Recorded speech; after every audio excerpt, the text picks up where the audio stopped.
Hey, Joe 200. What's up? Okay, so it's March. How did that happen? March 5th, first week of March.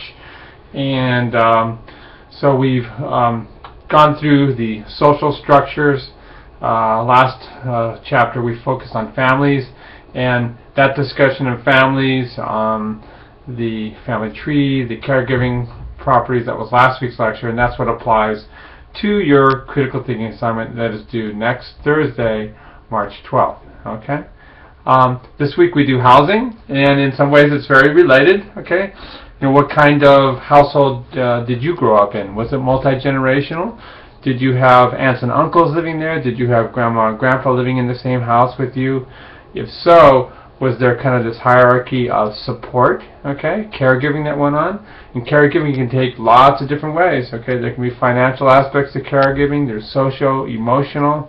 There's these instrumental ways, okay? Did grandma help out in terms of babysitting for you when your mom and dad were working? You know, stuff like that. And now who's taking care of grandma and grandpa? Who takes them to the hospital? Who makes sure that things are, their needs are met? Okay. Alrighty. So we go into housing now, and that's just one aspect, multi-generational. And then there's all the different tiers of housing. Okay. Here in the United States, we tend to like to be independent, and consequently, grandma and grandpa may be living in their own house, and living in place is the most desired outcome of aging, successful aging. But some also prefer to live in the different tiers of assisted living facilities out there. And sometimes, you need a lot more care, and probably the most significant care are the people that have severe disabilities, like the special homes for Alzheimer's patients and things like that.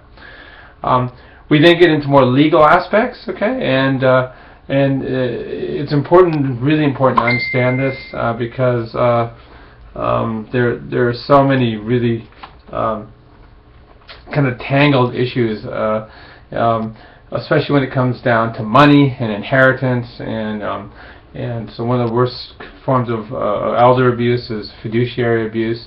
But then there can be emotional abuse, there can be neglect, there can be actual physical abuse. Okay, and so that's a big part of this chapter. And the other thing to look at is the protection of people, as a protected class as they got older, and the many political changes that happened, really beginning 20 years ago, and a lot of the lobbying that went on, and the laws that were enacted to protect old people. A lot of people had to suffer initially and protests were done, just like things that happen nowadays that are current in terms of our culture, and change was enacted. Okay, so I'm going to go ahead and quickly go to our favorite screen here, and that's the JR200 screen.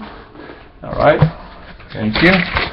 Okay, so like I said, we have social changes. This is the family tree. Okay, and again, as you scroll down here, it shows you how to construct a family tree. It talks about the intergenerational relationships and what they all mean, and this is something that you then discuss in your 1.5 page paper that supports the family tree that you assemble. Don't forget to follow the directions. Indicate to arrows, whatever were the patterns of caregiving. And then when you look here, in terms of the size of the families, what were the socio-economic factors that influenced large versus small families as your generations grew? Okay. Again, here's the housing and legal issues. That's March 5th. Okay, and it's coming up. There we go. So it talks about elder abuse, housing options. When we talk about legal issues, don't forget all these many acts that were enacted, and you should remember where these are, where you find this information when it comes to the midterm. Okay, just kind of catalog in your brain where to find this information. Alrighty. Okay, so that's about it, and good luck with everything. Okay, I look forward to you guys posting on your discussion section. We've been really enjoying it. Again, follow the directions. Okay, here it is right here. Okay, you need to give some explanation of the reproduction and caregiving patterns based on what you've read, whether it's inside the course or what you read outside. You can do lots of searches on the web and things like that, okay? Follow these directions and you'll be fine. Alrighty. Well, let's swing it around. Very good. Okay, a little blurry, but still very good. And come on, baby.